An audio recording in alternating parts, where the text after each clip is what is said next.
ఒక చిన్న ఇంట్లో ఒక తల్లి తన కొడుకు, కొడుకు యొక్క భార్య, ఆ భార్యలిద్దరికీ ఒక చిన్న అబ్బాయి, అలా వీళ్ళందరూ కలిసి ఆ ఇంట్లో జీవితం గడిపేవారు.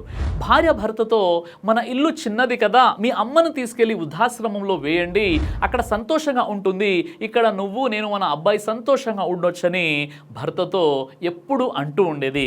ఆ మాటలు విని భర్తకు కోపం వచ్చేస్తుంది.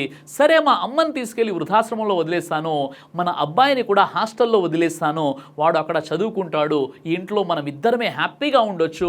ఆ మాటలు విని భార్య, అలా ఎలా కుదురుతుంది, నా కొడుకుని వదిలేసి నేను ఎలా ఉండాలి, వాడిని చూడకుండా నేను ఉండలేను, వాడు ఎప్పుడు నాతోనే ఉంటాడు అని భార్య అంటుంది. అప్పుడు భర్త అంటాడు, 10 సంవత్సరాలు పెంచిన కొడుకు గురించి నువ్వు ఇలా అంటున్నావు, మా అమ్మ నన్ను కష్టపడి 30 సంవత్సరాలు పెంచింది, అలాంటప్పుడు నన్ను వదిలి మా అమ్మ ఎలా ఉంటుంది, మా అమ్మని వదిలి నేను ఎలా ఉండగలను, కాబట్టి మూసుకొని కూర్చో అని అంటాడు. ఆ మాటలు విని భార్యకు బుద్ధి వస్తుంది.